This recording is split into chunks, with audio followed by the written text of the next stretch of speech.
Сая л рик гэж харж байгаа шүү. За яг хэлээ.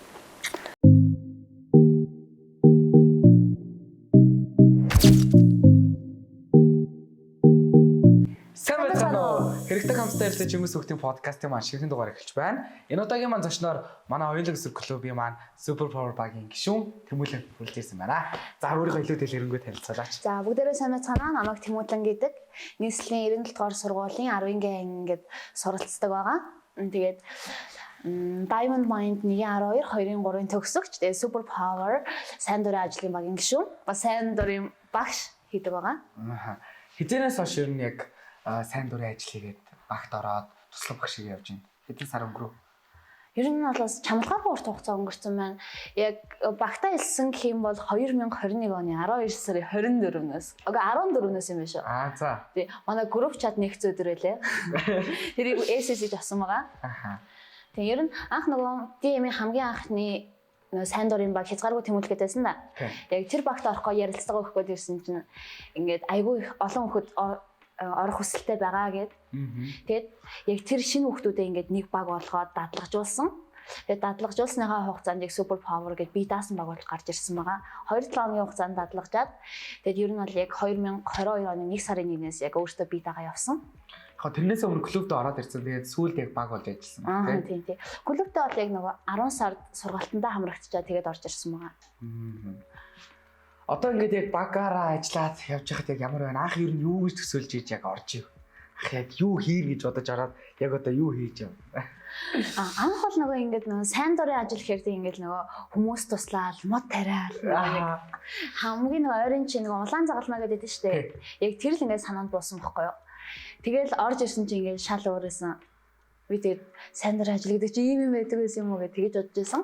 Анхандаа бол нөгөө жоохон ингээд яана би нөгөө амар амархан юмнаас уйдаа залхаад эсвэл нөгөө жоохон тийм тууштай байдал муу юм байхгүй юу.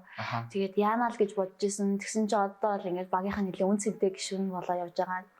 Одоо бараг 3 сар болох. Бараг 3 сар болох гэж байна.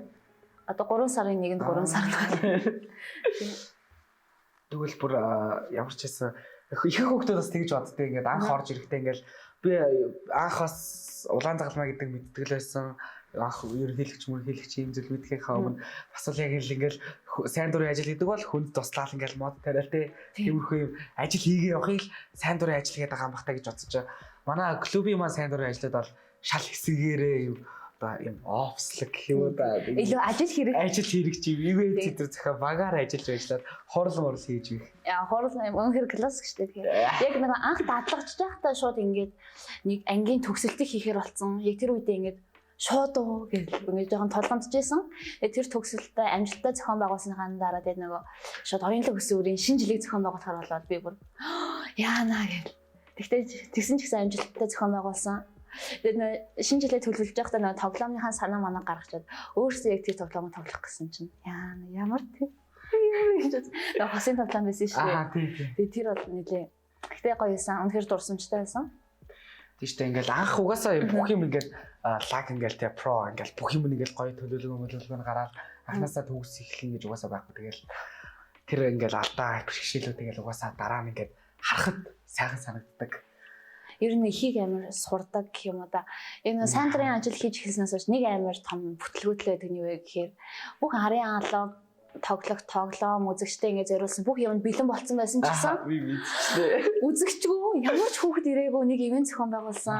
Яг тэр үед ингээд бүр ингээд амар сэтгэл зүйн бүр ингээд навсансан бохгүй юу ингээд амар яана одоо багш нарын царайг яаж харна гэж офисынхаа ингээд офисоо нэг өдөр ингээд цаг авцсан.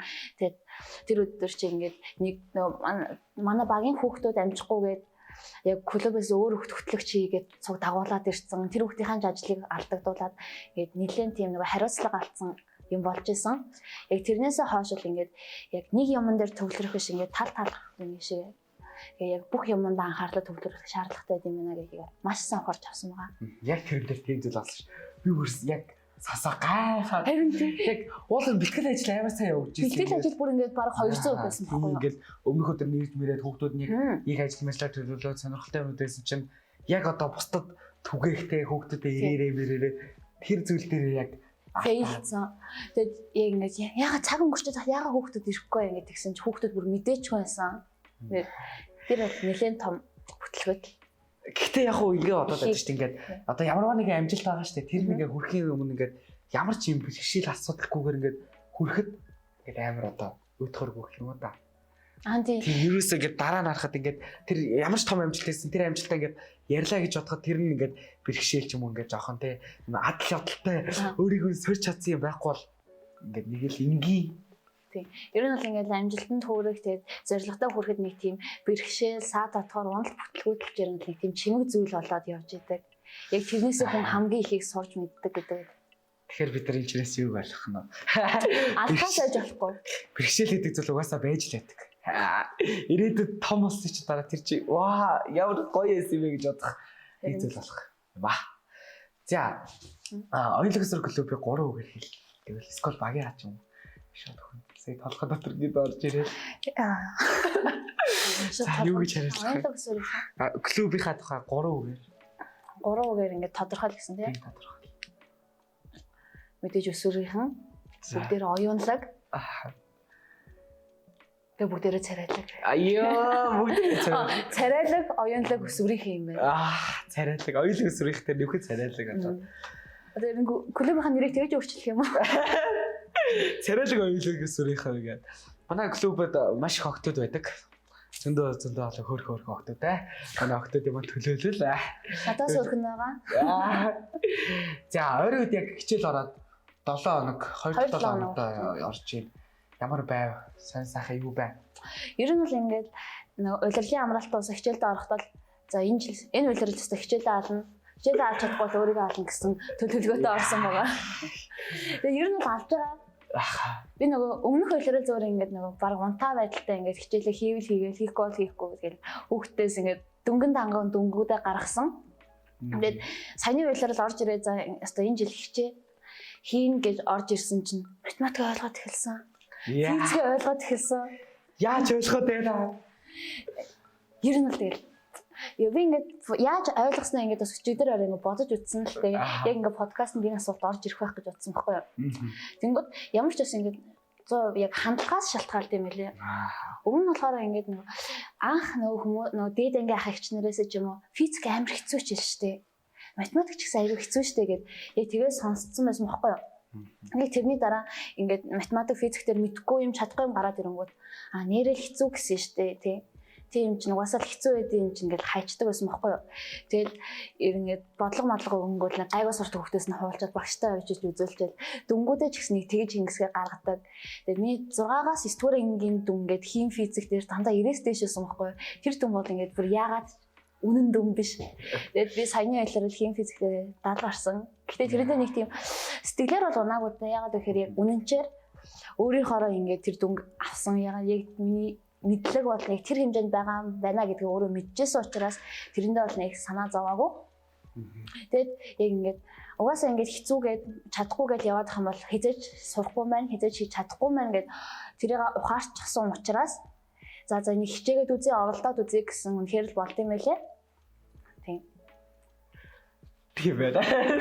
Ер нь яг ажилттай одоо хичээлийн хэлрэл алж гин үү? Ер нь бол халаад эхэлсэн байгаа. Ингээ халаад эхлэх мэдтэй ойлгоод ингээ хэлээд нь шүү дээ би. За. Яг угаасаа яг ингээд хичээлийн шинэ жил эхлэхэд улирлын амралт дуусаад яг орж ирэхэд угаасаа бүгд л ална гэж боддоо яг. Яг тэгээд өөрөөсөө л алуулдаг байхгүй. Гэтэ яг түрүүн бас яг хандлага гэдэг дээр бол яг зүг санагддаг. Яг тэр зүйлийг өрхөр яг ингээд сурахыг хүсэж гин үү? Яг амархан гэж бодож гин үү? Хэцүү гэж бодож гин үү? Ямар нэгэн зүйлийг амархан гэж боддог тэгвэл угаасаа яг тэр зүйлийг амархан болоод эсвэл амар хэцүү гэж бодвол яг угаасаа хэцүүгээ бодчих юм бол угаасаа хэцүү юм байна гэд хайчдаг юм байлээ. Харин синус конус гэдэг зүйлийг энэ амьдралынхаа хугацаанд амар хэцүү зүйл гэж боддог байлаа. Тэрийг л ойлгочвол математик гэдэг зүйлийг болох юм байна гэж бодоод тэгсэн саяхан синус конусыг залаа багш маань тэгсэн чигээл би гэл амар хүн димгээ бодсон явж байгаа шүү дээ. Энийг л сурахчвал энийг яана хүмүүс сурах гэж хэцүү байдаг гэж бодоод орсон чинь ингээл багш зүгээр нэгэн бодлохны нэгэн жишээн дээр зүгээр синус конус гэж юм байт юм аа гэж заахад гайхаад тэгсэн чинь зүгээр л тэр нь яг л адилхан энгийн үздэг Toyota маань ижлэхэн байсан тийм. Зүгээр л ингээд нөдөр нэг амар хүнд нэр томьёон донд ингээд амар асар өндөр акцент өгсөн байдаг байхгүй. Тэгэд ер нь ингээд амжилттай сурахад бас ингээд ар гэрээс нэг нөлөөлдөг зүйл нь юу вэ гэхээр ингээд дүнгийн дарамт шахалт баг ингээд тэр хүүхдэд чөлөөтэй сурах боломжийг өгвөл айгуус зүгээр байд юм лээ.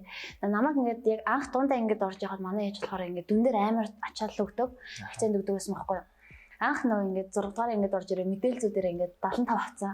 75 гарч байлаар тийм дүнгээд тэгээ ээжтэй загнуулаад чи ийм дун авах ёсгүй. Чиний дүн чинь ингээд 90-ээс буух ёсгүй гэд тэг яг тэгдэг байсан байхгүй юу. Улсын шалгалтын дээр 5 дугаар ангийнхаа улсын шалгалтын дээр ч гэсэн 100 193 гэж өгсөн.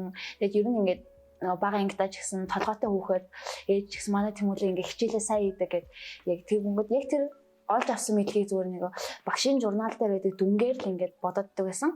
Тэгээ яг тэрнээс хойш манай ээж ягаад ч юм ингээд намайг нэг дүнгээр боохоо болцсон байсан. Боохоо гэх амар муухай хэлчихлээ.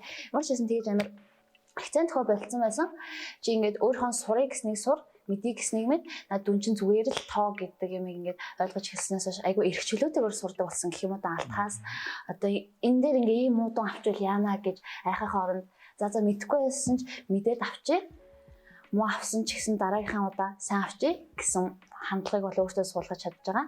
Тэг тэг. Хитрхи бас ингээд дүн заавал чи сайн дүн авах хэрэгтэй гэвэл тэр хүүхэд яа сайн дүн авах уу гэж одонгуудаа жишээлбэл одоо хуулах ч юм уу. Тиймэрхүү аргаар ингээд сайн дүнгийн төлөө хөөцөлдөх юм болов уу гэж бас бодлоо. Яг ямар ч аргаар хамаагүй дүнгээл сайн гаргаж бол яг болох юм. Яг тэр хувийн хэрэг дээр бичигддэг дүн зүгээр амьдралын хамгийн чухал юм шиг бодож явдаг байсан үеуд бол үнэхээр хэрэг одоо хүртэл тэгэж явж исэн бол би тэгэл хүүхдээ суулаад ч хамаагүй онц гарыг гэсэн бодолтой л явж байгаа байсан байна. Яг үнэн өөрийгөө яг яаж яваад байгаа хаана яваад байгаагаа мэдхгүйгээр яваад байгаа байсан шүү дээ. Яг бас бага ингээд байгаа дүн тунд анги руу ороод шал өөр болдог юм шиг санагдсан.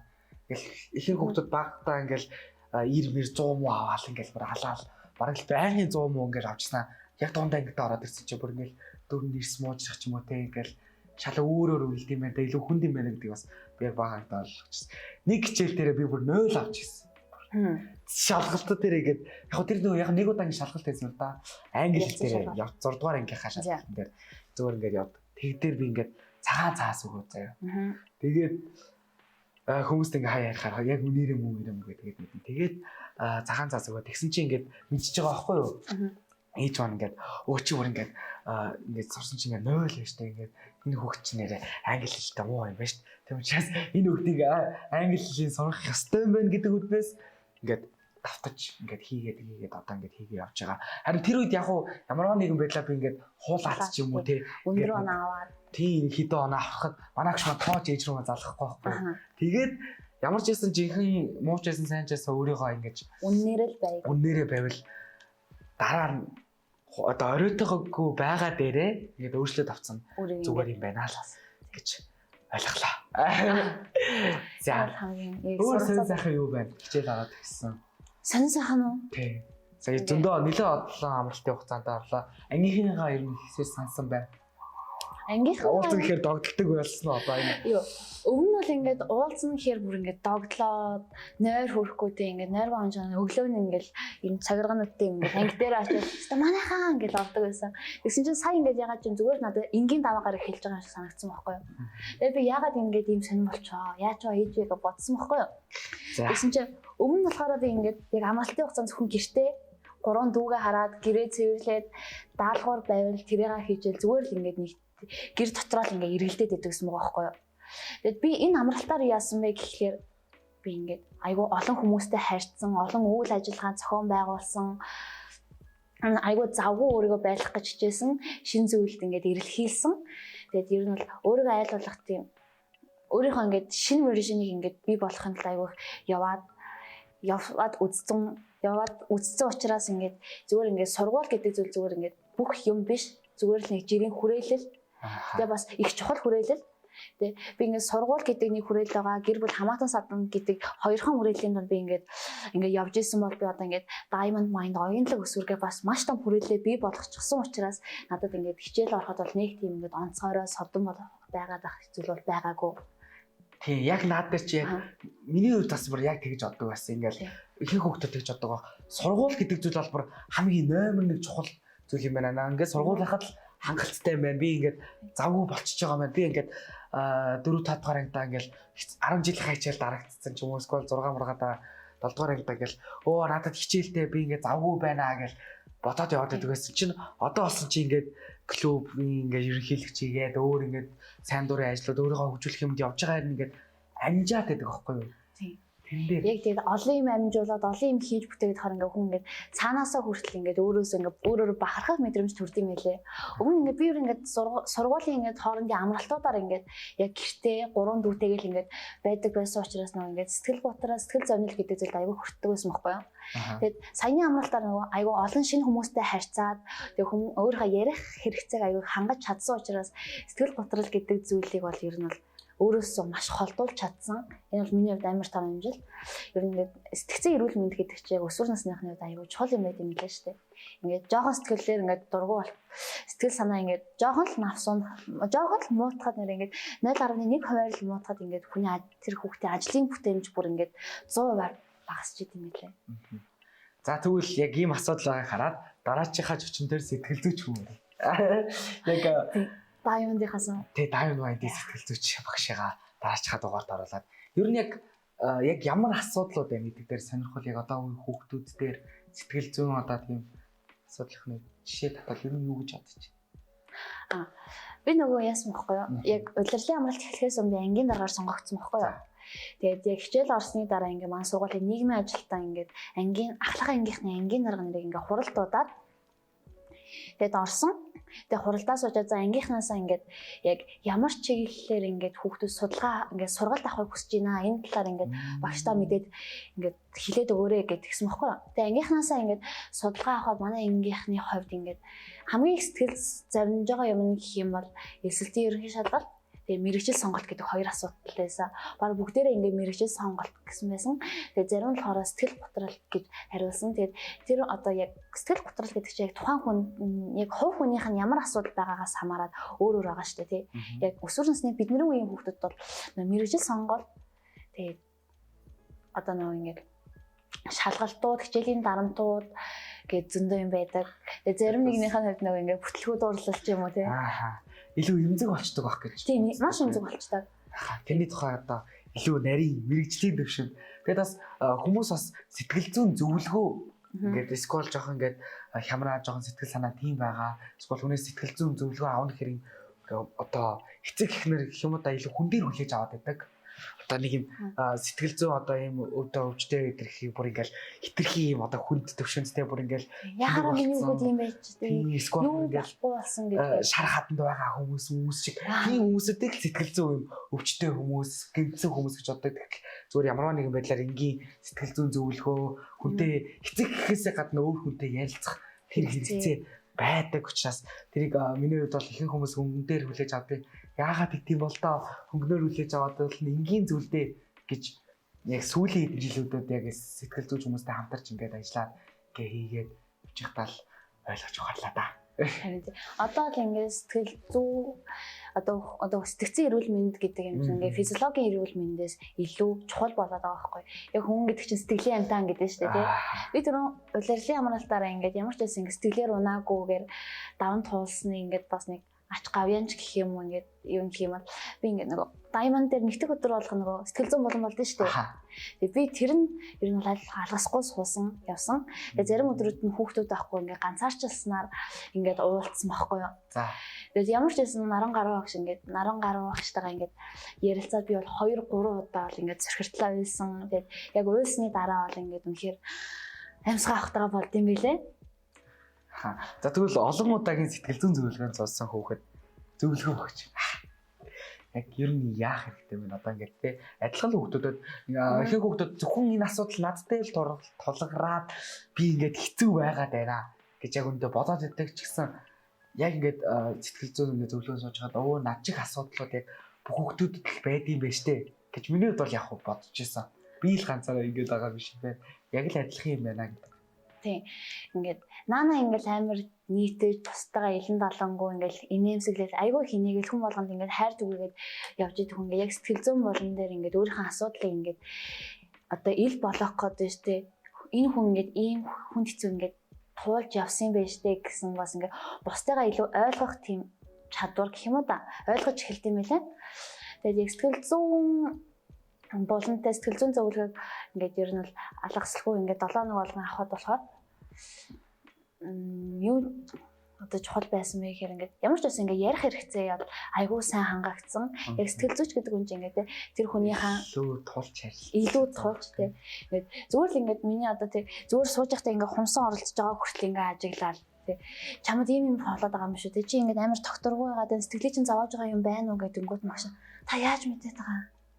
Яг тэгэж яадаг. Сэтгэл зүйч ингээд мэрэгжлийн хүн гэдэг бол цаанаа л нэг өөр яг ингээд ойлгож харьцаа яг багшийн хэлснээр болохоор ингээд одоо сэтгэл зүйч багш байгаа шүү дээ. Ингээд чамаа ингээд асуудлаа яриа, бие чи хилэмжийг ажиглаад сууж явахдаа зүгээр ингээд найз шиг чинь сонсоод байдаг юм аа. Ингээд яг чамд ингээд шаардлагатай чамаас асуухыг хүссэн асуултад тэрэнд ингээд боловсруулад ингээд мэрэгжлийн хүн гэдэг чинь цаанаа өөр юм лээ шүү дээ. Тэгээ сууж идэг юм аа гэж тэгж яхад би ингээд бүр үнэхээр гайхсан. Зөвөр л ингээд ярьж байгаа үйл хөдлөлөөс нь ингээд энэ юм дийм болохгүй байгаа юм болоо. Ингээд асуучих юм болоо гэд яг тэр асуудлыг бол ингээд авч үзт юм лээ. За тэгвэл яг энэ асуудлын тухай яг илүү мэрэгжлийн үнээс нь те яг дараачихаа подкаст дээр яг наран гар багшаасаа асуу яг энэ яг үнэн үү яг яаж ингэж гэдэг вэ гэдгээс их сонирхолтой болж байгаа. За тэгээд манай Чимээс өгтөн подкастын маань өндөрлөх цаг төгссөн байна. Тэгээд юм хэлэх зүйл яа. Юмж хэлэх зүйл үү? Би одоо энэ юу гэж яриулна. Юу ч аваа зүгээр чи хэлэхдээ байхгүй ч гэж болоо. Ингээд ер нь ингээд сүүлийн үед ингээд би нэг аюу нэг үгийг амар хэлдэг болсон. Тэр нь яг гэхээр амьдрал сайхан шүү гэдэг үг. Ингээд намайг ингээд яг тэгэл би чатан дээр амьдрал сайхан шүү гэл ингээд нэг практикийн групп руу ингээд бичингүүд таны амьдрал сайхан бол болоо доо гэд хүмүүс нэг жоох ингээд дурамчхан хүлээж аваадсан бохгүй юу? Тэ би энийг бол шүү дээ ингээд би өөрийнхөө ингээд амар аз жаргалтай амар сайхан амьдарч байгаа гэдгээ яг хүмүүст гайхуулах бас амьдрал цаашаа маш олон сайхан зүйл бий болно. Өнгөрсөн ч гэсэн чамайг аз жаргалтай болсон сайхан үйл явдлууд байгаа. Тийм учраас одоо хэцүү байсан ч гэсэн ингээд амьдрал сайхан шүү гэж хэлээд өөртөө итгэлтэйгээр урагшаа алхаарай л гэж хэлмээр байна. Баярлалаа. За ингээд Чимээс өгтөн подкаст маань энэ үрээд өндөрлж байна. Тэгээд урилгыг хүлээн авч байсан хүрэлцэж ирсэн ч очиндоо маш баярлалаа. Подкастаа дуустал үзэн үзэгчтэй баярлалаа. Баярлалаа.